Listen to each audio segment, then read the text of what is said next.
हम लोग आइसोमर पढ़ रहे थे, जिसमें हम लोगों ने चैन आइसोमर, पोजीशन आइसोमर तक पढ़ लिया था। आज हम लोग पढ़ेंगे तीसरा है फंक्शनल आइसोमर। इस आइसोमर में क्या होता है, फंक्शनल ग्रुप चेंज होते रहते हैं। पेरेंट चेन तो वही रहता है, बशर्ते फंक्शनल ग्रुप चेंज होते रहते हैं। जैसे अल्कोहल है, इसका फंक्शनल ग्रुप चेंज जब होगा तो ये बनेगा ईथर। एल्डिहाइड है, एल्डिहाइड, ये चेंज होगा तो बनेगा ketone. Cyanide, isocyanide, primary amine, ये चेंज होंगे तो ये बनेंगे सेकेंडरी अमीन और टर्शियरी अमीन, 3 डिग्री अमीन। ऐसे ही एसिड अगर कोई चेंज होगा, जैसे कार्बोक्सिलिक एसिड है, एसिड चेंज होगा तो ये बनेगा ईस्टर, या ईस्टर होगा चेंज होगा तो क्या बनेगा, इसमें बन जाएगा। और एल्कीन जब होता है, एल्कीन डबल बॉन्ड वाले, एल्कीन चेंज होगा तो बनेगा साइक्लो एल्केन।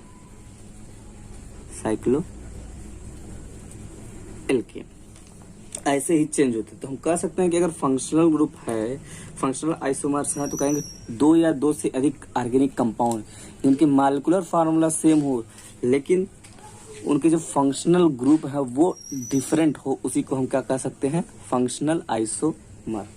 तो शॉर्ट में लिख दें कि 2 और more organic compound having same molecular formula but their different functional group।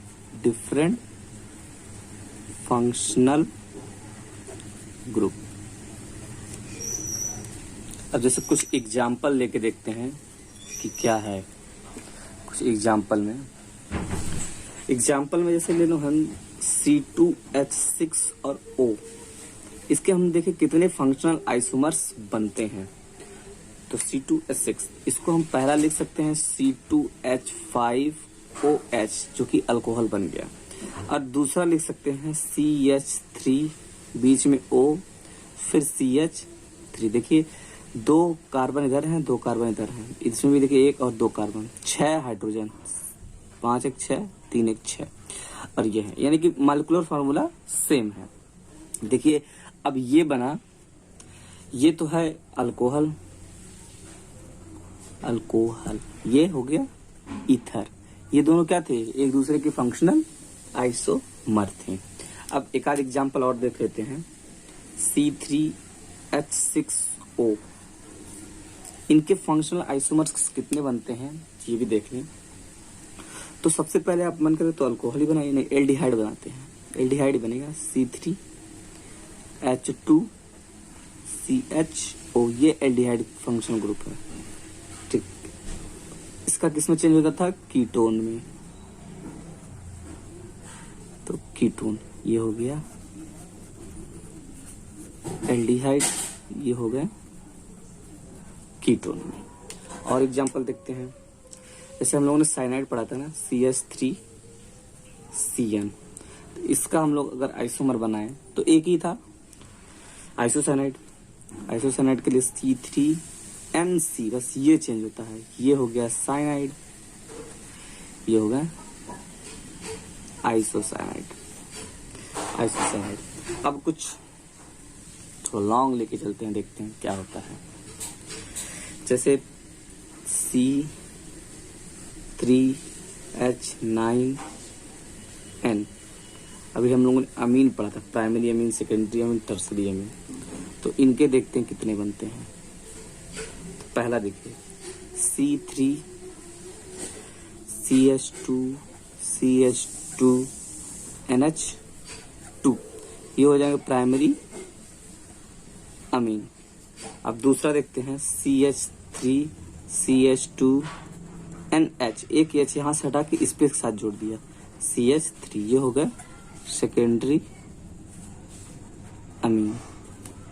तीसरा देखते हैं CH3। अब क्या करें, हम नाइट्रोजन को बीच में लगा दे, जितना एक बचा है वो भी हटा दीजिए, इसके साथ जोड़ दीजिए CH3 और यहाँ पे CH3। अब तीनों हो गए ना, तीनों तरफ से एल्कली जुड़ गए, तो इसको कहते हैं हम लोग टर्शियरी अमीन। ऐसे ही और भी एग्जाम्पल एक दो और कर लिया जाए, एसिड का भी कर लिया जाए। और दो एग्जाम्पल है। अब एग्जाम्पल हम लोग लेते हैं, एसिड का लेते हैं C3H6O2। इनके फंक्शनल आइसोमर कितने बनते हैं, सब एग्जाम्पल हैं, आप देखते रहिए, ध्यान से समझ में आ जाएगा। 3 है, तो पहले तो एसिड का फार्मूला होता है COOH, C3CH2 COOH, ये एसिड है। एसिड का हम लोगों ने किसमें बताया था, ईथर में, ईस्टर में, CH3 COO हो गया, इसको इधर कर दीजिए आप CH3, ये ईस्टर ग्रुप है और ये एसिड ग्रुप है, तो ये हो जाएंगे एसिड, ये हो जाएंगे ईस्टर। अब इनके भी कुछ आइसोमर्स ऐसे हो सकते हैं, देखिए ये वाले चेंज होके दिखा रहा हूं मैं, इसी से यहाँ से एसिड को भी हम ऐसे लिख सकते हैं C2H5, ये यही है, ये वाला, इसी को हमने लिखा है, ये भी एक एसिड ही है। और एक एग्जाम्पल है हम एल्केन का C4H8, जैसा कि हम लोग इसका फार्मूला पढ़े हैं ना, CnH2n+2, इसी से आया, देखिए। तो इनके कितने बनेंगे, इनके पहले हम लोग एल्कीन बनाते हैं, CH3 CH double bond CH3,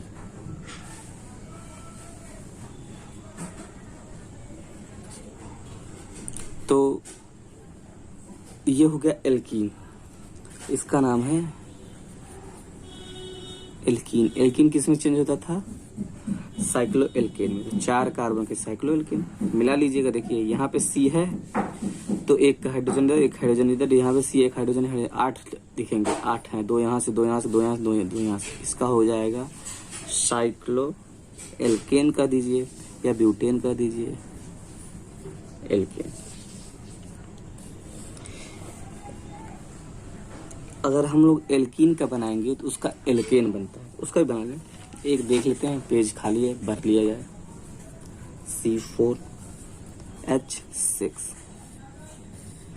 C4H6, इसके लिए बनेगा CH3C, triple bond C CH3, ये है एल्काइन।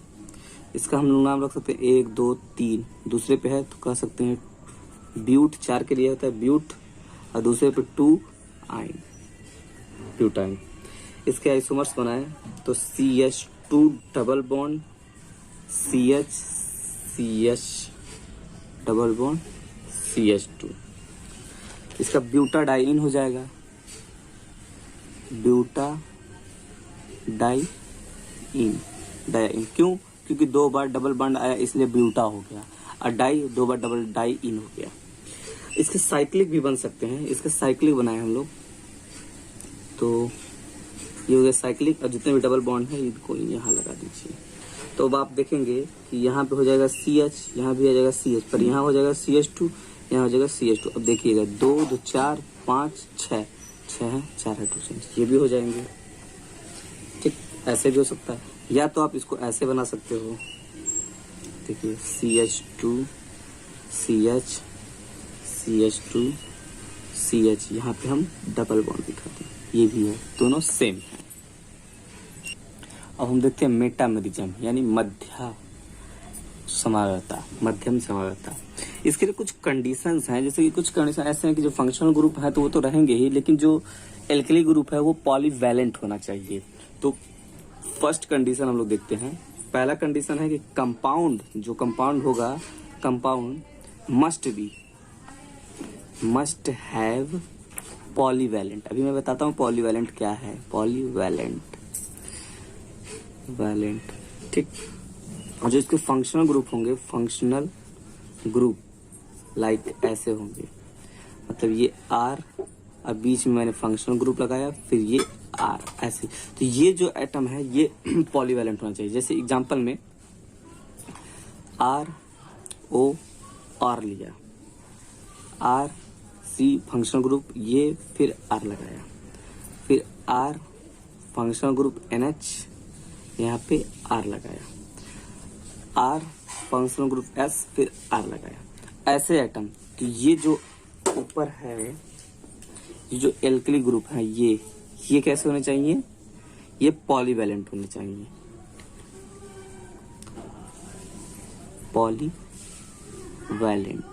हाँ, और पॉलीवैलेंट के साथ साथ ये डिफरेंट एल्कली होने चाहिए, डिफरेंट एल्काइल होने चाहिए, एल्काइल डिफरेंट एल्काइल ग्रुप होने चाहिए। ये बताता हूँ, पहले तो इनके नाम देखें। ये देखिए दो एल्काइल है, बीच में O है, तो इसको कहते हैं हम लोग ईथर, इसको कहते हैं हम लोग कीटोन, कीटोन। इसको कहते हैं सेकेंडरी अमीन, सेकेंडरी अमीन। इसको कहते हैं हम लोग थायो ईथर, थायो ईथर। अब कुछ ऐसे हैं कि एक और कंडीशन है, एक कंडीशन और देख लेते हैं। इसमें मिनिमम एटलीस्ट 4 कार्बन एटम होने चाहिए। लिख दे, compound must have at least 4 carbon alkyl group. यानी कि जो ये एल्काइल ग्रुप है ये 4 कार्बन के होने चाहिए, दोनों मिला के। 4 से कम नहीं होने चाहिए, 3 के होंगे तो वो कभी भी आइसोमर नहीं दिखाएंगे। जैसे कुछ एग्जाम्पल देखिए, उससे आपको पता चल जाएगा। जैसे ये है C2H5O, फिर यहाँ पे हमने लगा दिया CH3। तो बताइए ये मेटामेरिज्म शो करेगा कि नहीं करेगा? ये नहीं करेगा, क्योंकि इसमें मैक्सिमम कितने कार्बन है? 2 और 1 3 कार्बन है, इसलिए नहीं, एटलीस्ट 4 कार्बन। और C4H9O ये भी नहीं शो करेंगे, क्योंकि इनका जो फंक्शनल ग्रुप है वो फंक्शनल ग्रुप के साथ ही जुड़ के आता है। जैसे इनका हम बताते हैं, देखिए ये इनके साथ ही डबल बॉन्ड जुड़ जाएगा। 9 है ना, 3 3 6 और 2 8 9, ये भी नहीं शो करेंगे। फिर अब आता है जैसे कि यस ले लें, C2H5 ले लें, C2H5 ले लें, तो ये क्या करेगा? ये मेटामेरिज्म शो करेगा। तो हम इसके डिफिनेशन लिख सकते हैं, 2 और मोर ऑर्गेनिक कंपाउंड, 2 और मोर ऑर्गेनिक कंपाउंड ठीक, having same molecular formula but they are different या same alkali group but they are different या same alkyl group attach with same functional group. यानी कि 2 या 2 से अधिक ऑर्गेनिक कंपाउंड होंगे जिनके मॉलिक्यूलर फॉर्मूला सेम होगा, लेकिन जो उनके एल्कली ग्रुप है वो डिफरेंट या सेम होना चाहिए, और अटैच किससे हो? सेम फंक्शनल ग्रुप से ही अटैच हो। देखिए फंक्शनल ग्रुप से ही अटैच हो, तो ऐसे ही को हम मेटामेरिज्म कहते हैं। तो कुछ एग्जाम्पल देखना तभी हमको समझ में आ जाएगा कि मेटामेरिज्म का एग्जाम्पल है क्या। देखिए एग्जाम्पल में हम C4H10O लेते हैं। इसके हम लोग देखते हैं कितने मेटामेरिज्म बनते हैं। तो सबसे पहले हम लोग ये वाला लेके चले, ROR ईथर वाला। तो देखिए इसमें 2 कंडीशन हो सकते हैं। एक तरफ हम क्या करें, एक कार्बन रखें, और एक तरफ हम क्या करें, 3 कार्बन रखें। एक तरफ क्या करें, 2 कार्बन रखें, या एक तरफ क्या करें, 2 कार्बन रखें। ये कंडीशन हम लोग अगर फॉलो करें तो हो जाएगा। तो देखिए एक तरफ हमने 1 कार्बन को लेके चला, ठीक, बीच में हाइड्रोजन, और इधर से C3H7 लगा दिया। ये वाला तो हमने फॉलो कर दिया। अब ये वाला देखिए C2H5O, C2H5, ये बन गए इसके आइसोमर 2, बस इतने बनेंगे। अब दूसरा लेके चलते हैं, C5H12O। इसको भी देखिए, पहले ऐसे बनाइए, एक तरफ हम एक कार्बन का लिख सकते हैं, एक तरफ हम लोग 4 कार्बन, एक तरफ हम लोग 2 कार्बन का, एक तरफ हम लोग 3 कार्बन। इससे ज्यादा कोई कंडीशन आएगी? इससे ज्यादा कोई कंडीशन आएगी नहीं कि इधर 2 कर दो इधर 2 कर दो, नहीं होगा कंडीशन, इससे ज्यादा फॉलो नहीं होगा। तो हम लोग कर सकते हैं C3O C4H9 C2H5O C3H7। एक और हम लोग एग्जांपल लेते हैं C5H10 C5H10O। इसका देखते कितने बनते हैं, कौन कौन सा आइसोमर। वही नियम, रोल तो वही रहेगा भैया। इसका देखिए C3O, ठीक,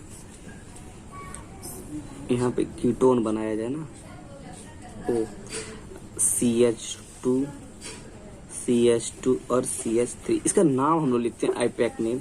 ये देखिए इधर 3 कार्बन के हो गए, 3 और 4 एक 5 कार्बन का, और ये कौन सा ग्रुप है? फंक्शनल कीटोन है। तो इसका नाम लिख सकते हैं हम लोग। और कितने पे? 1 2 3 इधर चलेंगे, इधर से 1 2, तो सेकेंड पोजीशन पे 2, 5 कार्बन का रूट वर्ड पेंटेन पेंट।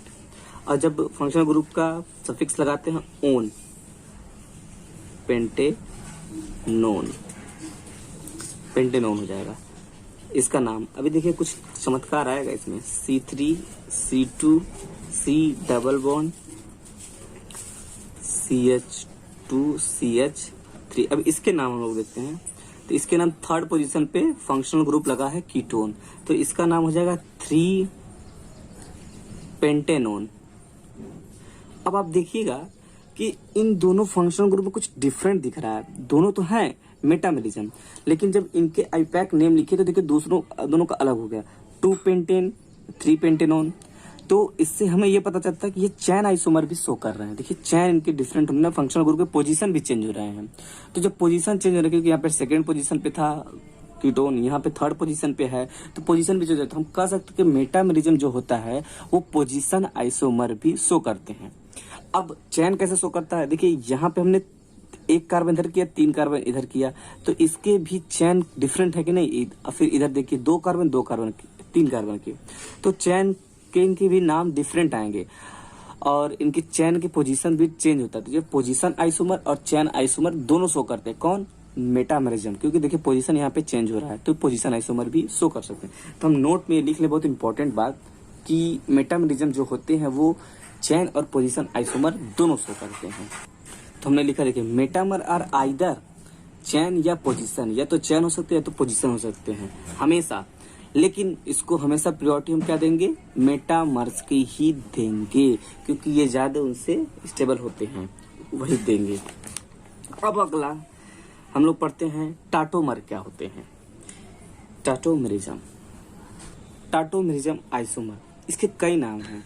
इसको लोग बुलाते हैं डिस्मोनोट्रोपिज्म, डिस्मोनोट्रोपिज्म, और कीटोट्रोपिज्म भी कहते हैं, यानी कीटोन के रूप में आ जाएगी कीटोनोट्रोपिज्म। इसके ये सब इसके दूसरे नाम हैं। इसमें भी कुछ कंडीशंस हैं। इसमें कंडीशन ये है कि मान लीजिए ये कोई कार्बन है और कार्बन की वैलेंसी 4 होती है, इससे जुड़ा ये हाइड्रोजन है, और इन्हीं से डायरेक्ट जुड़े हुआ एक कोई फंक्शनल ग्रुप है, ये जो मैंने ई मान लिया, और कार्बन की वैलेंसी 4 होती है, ठीक, ये 4 हो गए। तो ये चारों कैसे हो गए? Sigma bond sigma bond sigma bond sigma bond. ये फंक्शनल ग्रुप किसी double bond most electronegative atom Meena double bond से जुड़ा हुआ है। तो देखिए ये हो गए हमारे फंक्शनल ग्रुप, ठीक। इस फंक्शनल ग्रुप से डायरेक्ट अटैच कार्बन को हम लोग अल्फा कार्बन बोलते हैं, और इस अल्फा कार्बन से डायरेक्ट अटैच हाइड्रोजन को हम लोग अल्फा हाइड्रोजन बोलते हैं। तो इनकी कंडीशन यही है कि फंक्शनल ग्रुप से डायरेक्ट अटैच कार्बन पे अल्फा कार्बन और उससे जुड़े अल्फा हाइड्रोजन होने की कंडीशन होनी चाहिए, और चारों के चारों बाण जो होने चाहिए ऑल 4 सिग्मा बॉन्डेड होने चाहिए। तो इसमें होता क्या है कि जो ये डबल बॉन्ड फंक्शनल ग्रुप के होते हैं वो इंटरचेंज होते हैं बाई हाइड्रोजन के द्वारा। वो डबल बॉन्ड यहाँ ट्रांसफर हो जाएंगे और हाइड्रोजन इस मीना के साथ ट्रांसफर होगा। ये ट्रांसफर की प्रक्रिया को ही हम कहते हैं टाटोमरिज्म, जिसको हिंदी में बोलते हैं चलावयता। यानी कि डबल बॉन्ड शिफ्ट हो जाएगा यहाँ पे और ये वाला शिफ्ट हो जाएगा हाइड्रोजन वहां पे, यानी हाइड्रोजन का इंटरचेंज होता है, उसी को हम टाटोमरिज्म कहते हैं। जैसे एक एग्जाम्पल से हम मिलाते हैं कि क्या है वो, तो अभी आपको समझ में आ जाएगा कैसे हम लोग ट्रांसफर। अब जैसे ये है तो देखिए इससे ये कोई फंक्शनल ग्रुप है, मैं बस एग्जाम्पल की तरफ बता रहा हूँ। ये फंक्शनल ग्रुप नहीं, ये जो डबल बॉन्ड है ये चेंज होके यहाँ आएंगे और ये जो हाइड्रोजन ये चेंज होके यहाँ आएंगे। इसी इंटरचेंज को ही हम कहेंगे टाटोमरिज्म। तो ये बनेगा NH, डबल बॉन्ड शिफ्ट हुआ ना तो डबल बॉन्ड हो जाएगा, क्योंकि यहाँ से एक हाइड्रोजन हमने डिस्प्लेस किया तो C, और ये हो गया OH, हाइड्रोजन यहाँ आया ना OH, ठीक, और ये हो गया NH2। इसी इंटरचेंज को ही हम कहते हैं टाटोमरिज्म। लेकिन उनके लिए कुछ कंडीशन है कि सारे के सारे जो अल्फा हाइड्रोजन वाले होने चाहिए वो कार्बन अल्फा कार्बन, उन पे चारों सिग्मा बॉन्ड होने चाहिए। तो उसके लिए हम कुछ कंडीशंस लिख के फिर उस टाटोमरिज्म को आगे बढ़ाते हैं। अब हम लिख सकते हैं जो हमने वहां पे प्रक्रिया बताई उसी को लिखूं तो कह सकता हूँ इन टाटोमरिज्म अल्फा हाइड्रोजन जो कार्बन से डायरेक्ट अटैच है, जो फंक्शनल ग्रुप से डायरेक्ट अटैच हाइड्रोजन था, alpha hydrogen and double bond interchange यानी डबल बॉन्ड और हाइड्रोजन के बीच में इंटरचेंज होगा। क्या चीज होगा? दियर पोजीशन, उनकी पोजीशन बदलेगी। हाइड्रोजन को एक जगह से दूसरी जगह और डबल बॉन्ड को दूसरी जगह चेंज करेंगे। एंड कैन एग्जिस्ट, और क्या एग्जिस्ट करेगा? In a two isomeric form, isomeric form which are in dynamic equilibrium।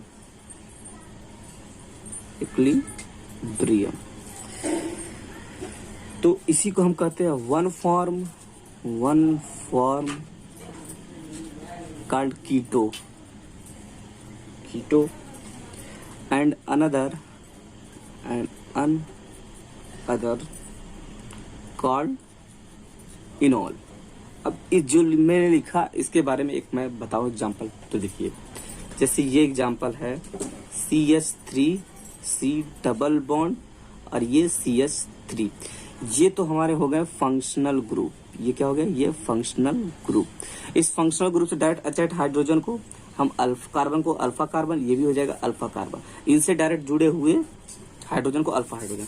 तो देखिए ये कार्बन है, इन पे 3 वैलेंसी 3 हाइड्रोजन है और तीनों सिग्मा बॉन्ड, इधर भी सिग्मा बॉन्ड, यानी 4 सिग्मा बॉन्ड हो गए। ये तो सही है, ठीक। तो अब इसका इंटर कन्वर्जन होगा तो क्या होगा कि ये जो डबल बॉन्ड है, ये चेंज होके यहाँ आएगा और ये जो हाइड्रोजन है ये यहाँ चले जाएंगे। तो देखिए क्या बनते हैं, बनेगा CH3COH, यहाँ पे H ट्रांसफर वन OH। अब ये हो जाएगा डबल बॉन्ड यहाँ पे C2। तो इसको हम, तो ये तो कीटोन लिखा है तो इसको हम कह सकते हैं कीटो फॉर्म और ये हो जाएगा इनॉल फॉर्म, ठीक। यही कंडीशन मैंने बताया था आपको जो यहाँ पे लिखा है। पता ना टाटोमरिज्म में alpha hydrogen and double bond interchange, देखिए अल्फा हाइड्रोजन और डबल बॉन्ड इंटरचेंज होके ये बना। Can exist 2 isomeric form, 2 isomeric form हो गए, एक कीटो और एक इनॉल। यही फॉर्म को ही हम टाटोमरिज्म कहते हैं।